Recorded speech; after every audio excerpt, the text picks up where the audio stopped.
चंद, इसलिए महाप्रभु जी बार बार याद आ रहे हैं। हरिराम व्यास जी तो इतने बड़े विद्वान थे, पूरा भारत का विद्वत समाज कांपता था हरिराम व्यास जी के नाम से। क्या वैभव, क्या ऐश्वर्य, क्या संपत्ति, सब कुछ था उनके पास में। केवल एक दिन ओरछा में बैठे बैठे बेतवा नदी के तट पर कोई वृंदावनी गया और वृंदावन का कोई रसपद गाने लगा। उस पद को सुनने मात्र से हरिराम व्यास जी के चित्त में आ गया, ये पद किनका है, ये भाव किनका है, जो ये गा रहे हो आप, ये किसकी रचना है।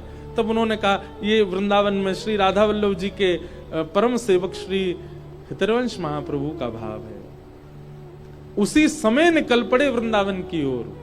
अल्लो, एक और बात समझ में आई, नरवाहन पर तो फिर भी महाप्रभु जी के इतने अंग देखने से कृपा हुई। हरिराम व्यास जी ने तो केवल पद सुना, वो भी किसी और का गाय, किसी और के मुख से, उससे कृपा हो गई।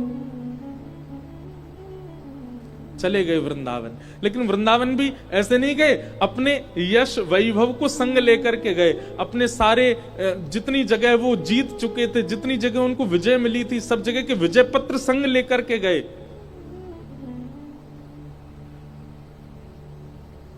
राधा वल्लभ जी के मंदिर में जाकर के केवल प्रार्थना की कि मुझे महाप्रभु जी से मिलना है।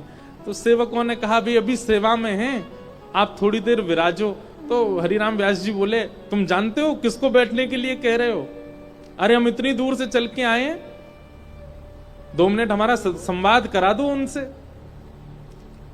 सेवकों ने जाकर के महाप्रभु जी से कहा कि कोई हरिराम व्यास जी आए हैं, वो बैठे ही नहीं रहे, डटे ही नहीं रहे, यूं कह रहे अभी मिलवाओ। महाप्रभु जी बोले, ठीक है, उनको लेकर के आओ। हरिराम व्यास जी को लेकर के सब सेवक जन जैसे ही गए, रसोई घर में महाप्रभु जी कुछ प्रसादी ठाकुर जी की सिद्ध कर रहे थे। और जैसे ही हरिराम व्यास जी आकर के बैठे तो महाप्रभु जी ने क्या किया, चूल्हे में से अग्नि ठंडी करने लगे, पात्र उठा करके नीचे रखने लगे। सब जो क्रिया कर रहे थे वो विश्राम करने लगे। तो हरिराम व्यास जी ने आके कहा, भगवान ये आप क्या कर रहे हो? आप सेवा कर रहे हैं ठाकुर जी की, वो पूरी कर लीजिए और हाथ से आप सामग्री बनाते रहो। मेरी तो जिज्ञासाएं मुख से बताने की है ना, मेरे प्रश्नों का उत्तर तो मुख से देना है। हाथ से सब्जी बनती रहेगी, सामग्री बनती रहेगी, मुख से मेरे उत्तर देते रहो। उसके बाद जो महाप्रभु जी ने उत्तर दिया, उसी से ही हरिराम व्यास जी का जीवन परिवर्तित। एक वाक्य में महाप्रभु जी कहते हैं, व्यास जी आपके लिए मुख से उत्तर देना और हाथ से सामग्री बनाना, ये 2 काम हो सकते हैं, पर मेरे लिए सामग्री सिद्ध करना ठाकुर जी की सेवा है। और मैं सामग्री सिद्ध केवल हाथ से नहीं करता, मन से भी करूंगा, बुद्धि से भी करूंगा, नेत्रों से भी करूंगा, ठाकुर जी की सेवा के लिए। ऐसा नहीं है कि केवल हाथ वहां चल रहे हैं, बुद्धि कहीं है, मन कहीं है। अरे जब सेवा कर रहे हैं, ठाकुर जी की प्रसादी बना रहे हैं, तो मन भी वही है, बुद्धि भी वही है। और अगर मैं प्रसादी बनाऊंगा तो आपका संशय दूर कैसे करूंगा, क्योंकि मेरा मन तो सामग्री में है। और आपको संशय निवृत्ति की इतनी जल्दी है, तो फिर उसके लिए मुझे सामग्री छोड़नी पड़ेगी, आपकी निवृत्ति करनी पड़ेगी, क्योंकि मन वहां से हटा के आप में लगाना पड़ेगा। आपके प्रश्न का उत्तर देना ये मन के काम है, और सेवा करना भी मन का काम है, पर आपके लिए अलग है। आपके लिए प्रसादी बनाना हाथ का काम है, उत्तर देना मन का काम है, पर मेरे लिए प्रसादी बनाना भी मन का काम है, इसलिए मुझे मन एक तरफ से हटाना पड़ेगा। हरिराम व्यास जी हाथ जोड़ लिए, बोले बस मेरे सारे प्रश्न खत्म हो गए, अब कुछ नहीं पूछना मुझे। चरणों में प्रणाम किया, बोले कि जीवन भर निकल गया मुझे विद्वत्ता करते करते, ग्रंथों को पढ़ते पढ़ते, लेकिन आज तक ऐसा प्रत्युत्तर नहीं मिला। आपने मेरा भेद खोल दिया कि तन की क्रिया मन की क्रिया अलग है, तो इसका मतलब है हम संसारी हैं, पर जहां तन है वहीं मन है, इसका मतलब हम भगवदीय हैं। मेरे को मेरा उत्तर मिल गया। कितना अच्छा सूत्र है। हम लोग भी ऐसे करते हैं, हाथ से सेवा करते जा रहे हैं ठाकुर जी की, और सेवा करते करते किसी को कह, हाँ भाई सुन, मैं जल्दी सेवा कर रहा हूं, चाय बना दियो। इसका मतलब क्या, मन वहां भी है। जब भगवत सेवा है तो उस समय भगवत सेवा है, उस समय मन आपका कहीं नहीं जाना चाहिए। और यदि मन उस समय कहीं और जा रहा है तो इसका मतलब है कि सेवा ठाकुर जी स्वीकार नहीं कर रहे हैं। सेवा तन से नहीं, हाथ से नहीं, मुख से नहीं, नेत्रों से नहीं, मन से होती है, और मन एक ही जगह रहता है।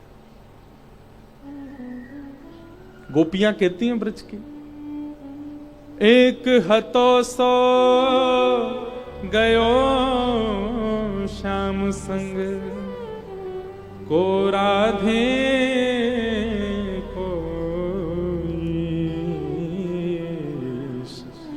मन ना रहे 10-20। उद्धव, तुम कह रहे हो कि हम अपना मन कहीं और लगा लें कृष्ण को छोड़ करके? कोई 10-5 मन है क्या हमारे पास कि एक कृष्ण में लगा लें, एक घर में लगा लें, एक परिवार में लगा लें, एक पति में लगा लें, एक बच्चों में? एक ही मन है हमारे पास।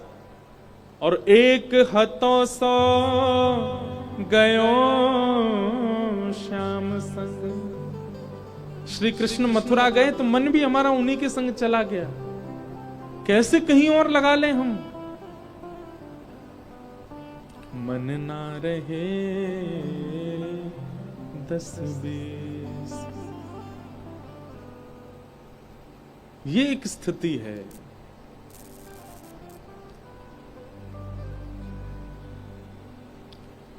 तो परमात्मा सत्य है, और परमात्मा को भजने वाले जो हैं, परमात्मा की सेवा करने वाले जो हैं, उनके अंदर भी वह सत्य गुण दिखने लगता है। और उस गुण का एक ही प्रमाण है कि वो जहां जाएंगे वहां सत्य अपने आप प्रकट होता चला जाएगा।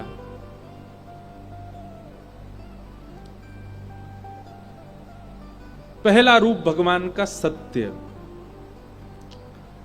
दूसरा रूप भगवान का चैतन्य। चैतन्य का मतलब ठाकुर जी जड़ नहीं है। मैं कथा में एक बात कहता हूं, कोई कहते हैं ब्लैक मार्बल के ठाकुर जी हैं, कोई कहते हैं अष्ट धातु के ठाकुर जी हैं, कोई कहते हैं चांदी के ठाकुर जी हैं, कोई कहते हैं स्वर्ण के ठाकुर जी हैं, कोई कहते हैं फलाने पत्थर के ठाकुर जी हैं। नहीं, ठाकुर जी जड़ नहीं है। ये जड़त्व तो हमारे लिए एक चुनौती है। और वो चुनौती कैसी है?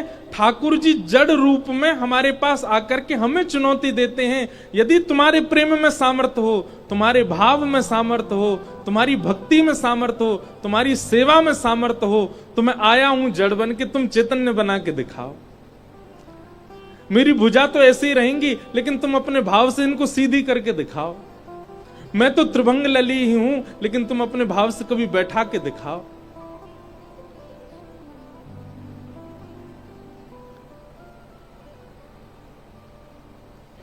अरे कितने प्रमाण दें कि श्री ठाकुर जी ने अपने वैष्णव भक्त के कारण कितनी बार अपने रूप में परिवर्तन किया। श्री हरिराम व्यास जी के चरित्र में आता है कि हरिराम व्यास जी के श्री जुगल किशोर जी, उनके लिए कोई वंशी लेकर के आया, तो जुगल किशोर जी को वंशी जैसे ही पधराने लगे व्यास जी, तो वंशी थोड़ी बड़ी थी, ठाकुर जी के हस्तकमल में आ नहीं रही थी। तो व्यास जी ने थोड़ा सा श्रम किया तो श्री ठाकुर जी के अंग में से रक्त प्रवाहित होने लग गया, श्री जुगल किशोर जी के। हरिराम व्यास जी को बहुत बहुत मन में पीड़ा होने लगी, तुरंत चरणों में प्रणाम किया, जय जय क्षमा कर दो। अरे मैंने क्यों ऐसी भावना रखी कि आप जड़ हो? मैं क्यों भूल गया कि आप तो साक्षात चैतन्य हो? मैंने आपके हस्त कमल में पीड़ा दे दी ठाकुर जी, मोसो अपराध बन गए हो। और हरिराम व्यास जी उसी समय अपने पुत्र को सेवा में करके और निकल पड़े वृंदावन की परिक्रमा में। सूर्य उदय से सूर्यास्त तक केवल परिक्रमा करूंगा, या को अपराध को प्रायश्चित करूंगा, मैंने ठाकुर जी को श्रम कर दियो। हरिराम व्यास जी परिक्रमा करके रात्रि में जैसे ही वापस आए और शयन में आकर के जुगल किशोर जी का दर्शन किया, तो जुगल किशोर जी वही वंशी धारण करके खड़े थे जो सुबह आ ही नहीं रही थी हाथ में। हरिराम व्यास जी ने अपने पुत्र को बुला करके पूछा,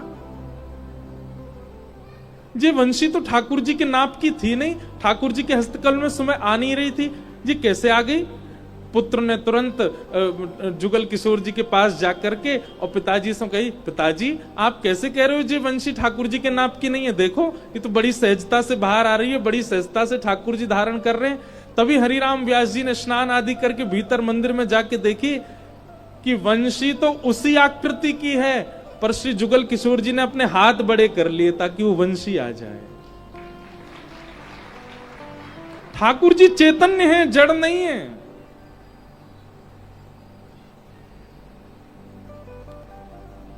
हमारे गिरधर लाल जी इतने से हैं, छोटे से। मैंने अनुभव किया है, इतने बड़े बड़े मुकुट भी लेकर के आते हैं लोग, और मैं देख करके कहता हूं, मैं नहीं भाई ये तो बहुत बड़ा, हमारे ठाकुर जी को मुख ही छोटा सा है, कैसे धारण करेंगे? सामने वाले जो भाव उनका वैष्णव थे वो बड़े भावुक हो गए, बोले महाराज जी हम तो बड़े भाव से लाए थे, आप प्लीज इसको स्वीकार करो।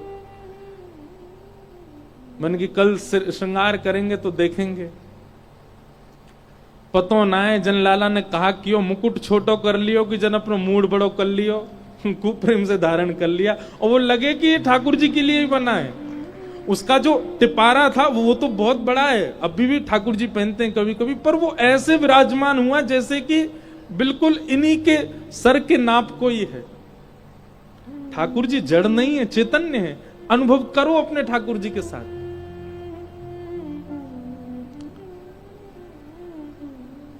हमारे गिरधर लाल जी जब आए थे, सेवा सौभाग्य जब मिला था, माता जी बैठ जाओ, विराज जाओ।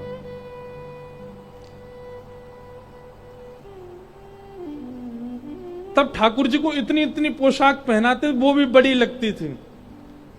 अब इतनी बड़ी भी पहन लेते तो भी छोटी लगती है। पता नहीं कैसे रूप धारण करते हैं, कैसे आकृति बना लेते हैं। हमने तो बहुत अनुभव किया है कि श्री ठाकुर जी परम चैतन्य हैं।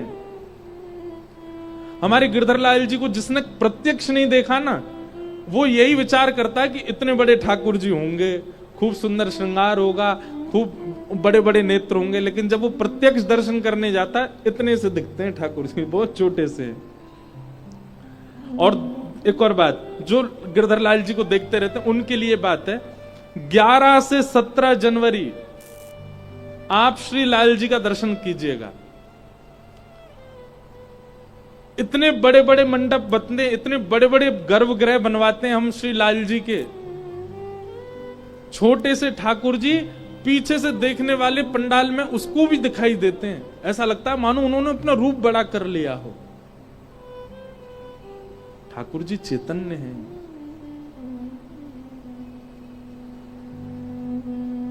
और आपने जड़ मान ही रखे हैं। आपके मन में यह भावना है कि जड़ भाव है, कि ये तो पाषाण ही है, तो वो पाषाण की तरह ही रहते हैं। फिर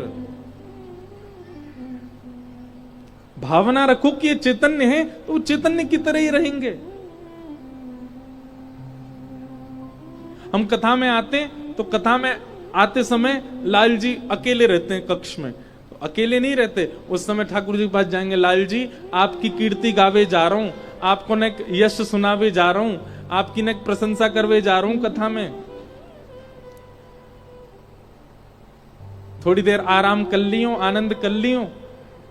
पर हमें पता है ऐसी भावना कितनी बार आई है कि ऐसा लगता है कि जैसे ही हम कथा करने के लिए आते हैं श्री ठाकुर जी परम चैतन्य हो जाते हैं और बिस्तर पर जाके खूब कूदते होंगे, तकिया पे लौट जाते होंगे, फ्रिज खोल के देखते होंगे काका धरो यहाँ पे, मधुमंगल श्रीदामा सुबल तोक सब उनको बुला लेते होंगे, ले भैया उड़ाओ सबरे धुआंधार। कितनी बार ऐसा अनुभव हुआ है कि वो चैतन्य है। मीराबाई का ये पद बहुत सुंदर लगता है। ओ माई रे मायरी मायरी मैंने लियो री गोविंदा मोल रे, मैंने लियो री गोविंदा मोल रे, मैंने लियो री गोविंदा मोल रे, मैंने लियो री गोविंदा मोल रे, मैंने लियो री गोविंदा मोल रे। मायरी मायरी ओ मायरी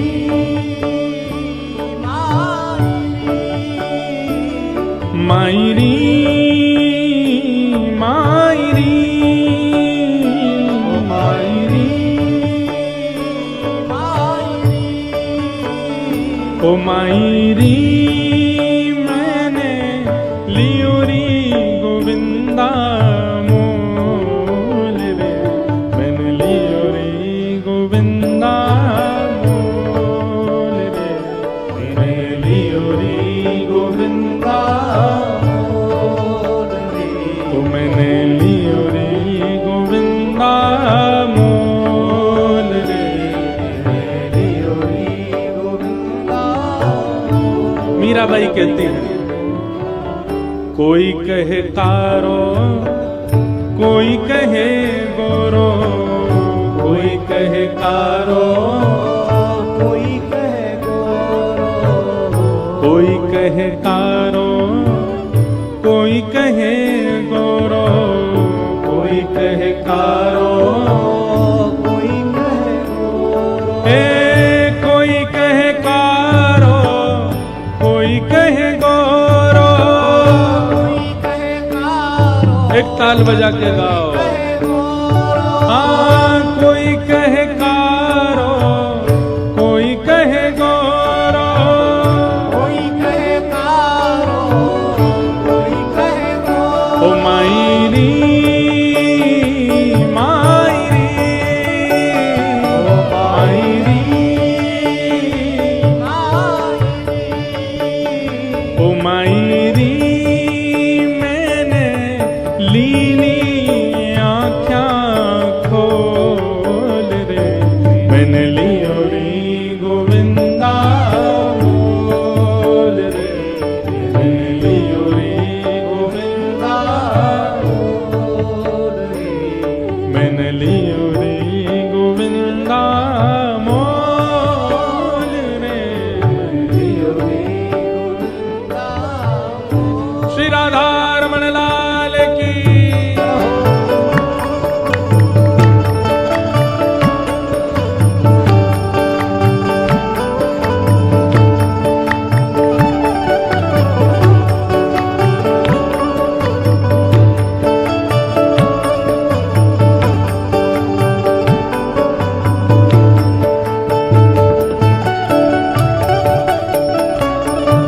श्री राधा रमण लाल की।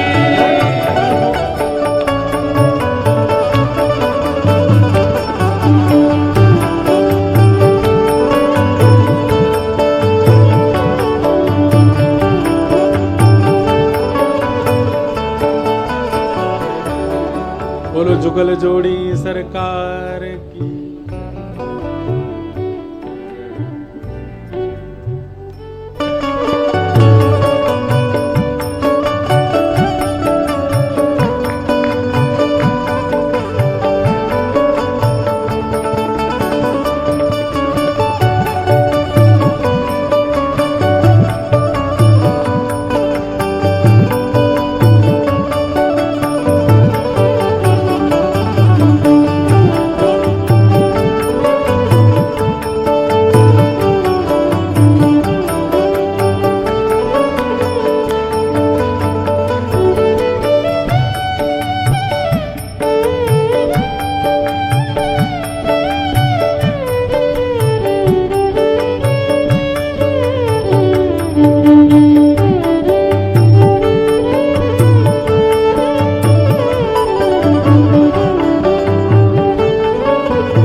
भारो कोई कहे हल्को, कोई कहे भारो कोई कहे हल्को, कोई कहे भारो कोई कहे हल्को। हाँ कोई कहे भारो कोई कहे हल्को, कोई कहे भारो कोई कहे हल्को। ओ मायरी मायरी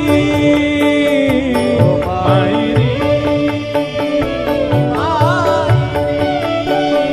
ओ मायरी मैंने लीलो तराजू तोल रे, मैंने लियो रे गोविंदा मोल रे, मैंने लियो रे गोविंदा मोल रे, ओ मैंने लियो रे गोविंदा मोल रे, मैंने लियो रे गोविंदा।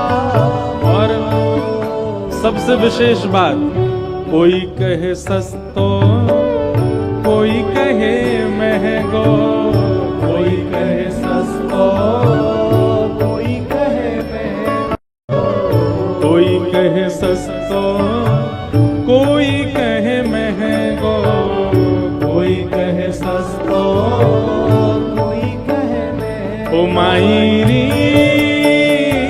मायरी, ओ मायरी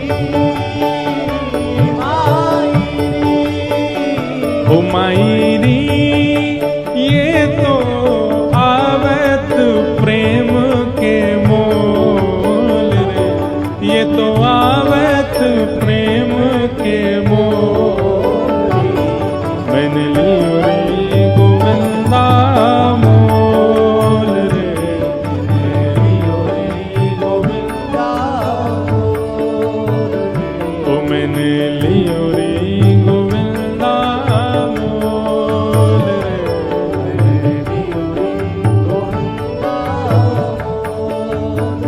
और मीराबाई कहती हैं जिनके भी घर पे ठाकुर जी की मधुर सेवा विराज रही है, एक तो है कि घर पे केवल पूजा के लिए ठाकुर जी रखे हुए हैं एक कोने में, लेकिन एक है कि घर वाले बैठे कोने में, पूरे घर में राज है ठाकुर जी का। ऐसे घर देखे हैं आपने? हमने अधिकतर घर कैसे देखे हैं? पूरे घर में घर वाले, ठाकुर जी बैठे कोने में, छोटी सी जगह अलमारी में बैठे हैं। पर कई घर कैसे हैं? घर वाले हैं कोने में, पूरे घर में राज है ठाकुर जी का। और हम और किसी की नहीं कह रहे, हमारे घर ही आके देखना आप, ठाकुर जी कैसे ठाट में विराजते हैं। और भी जहां रुके हुए वहां देखो कैसे ठाट में, पूरे घर पूरा वो फ्लोर ही ठाकुर जी ने अपना ही बना रखो है। ऐसे ही होना चाहिए। लेकिन याद रखना, जिनके घर पे ठाकुर जी कोने में बैठे हैं, इसका मतलब है वो केवल पुण्य के लिए ठाकुर जी को, अपनी कामनाओं के लिए ठाकुर जी की सेवा कर रहे हैं। पर जहां घर वाले कोने में बैठे हैं, ठाकुर जी पूरे राजठाट से, भोजन किसकी प्रिय का बनेगा? ठाकुर जी को जो प्रिय लगे वो बनेगा। घर में क्या होगा? ठाकुर जी को जो प्रिय है वो होगा। ऐसी भावनाएं जिनकी हैं, ऐसी प्रेम लक्षणा भक्ति जिनके घर पर हो रही है, वो निश्चित हमारी बात को भले ही मत मानना, मीराबाई की बात को प्रमाणित मान लेना, वो पूर्व जन्म के कोई ठाकुर जी की कोई सखा या कोई गोपी ही हैं। कोई किंचित अपराध बन गया जिसके कारण मानव बन के उनको आना पड़ा, नहीं तो वो पूर्व जन्म से संबंधी हैं ठाकुर जी के। तभी ठाकुर जी को अपने सिर पे बैठा के रखा उन्होंने। हमारे माई श्यामाजू को राज, किशोरी जी को राज चल रहा महाराज। मीरा के प्रभु गिरधर नागर, मीरा के प्रभु गिरधर नागर, मीरा के प्रभु गिरधर नागर, मीरा के प्रभु गिरधर नागर, हे गिरधर नागर नटवर नागर, गिरधर नागर नटवर नागर, गिरधर नागर नटवर नागर। नागर, गिरधर नागर नटवर नागर, मीरा के प्रभु गिरधर नागर, मीरा के प्रभु गिरधर नागर। ये तो पूरब, ये तो पूरब, ये तो पूरब जन्म को मेल रे, मैंने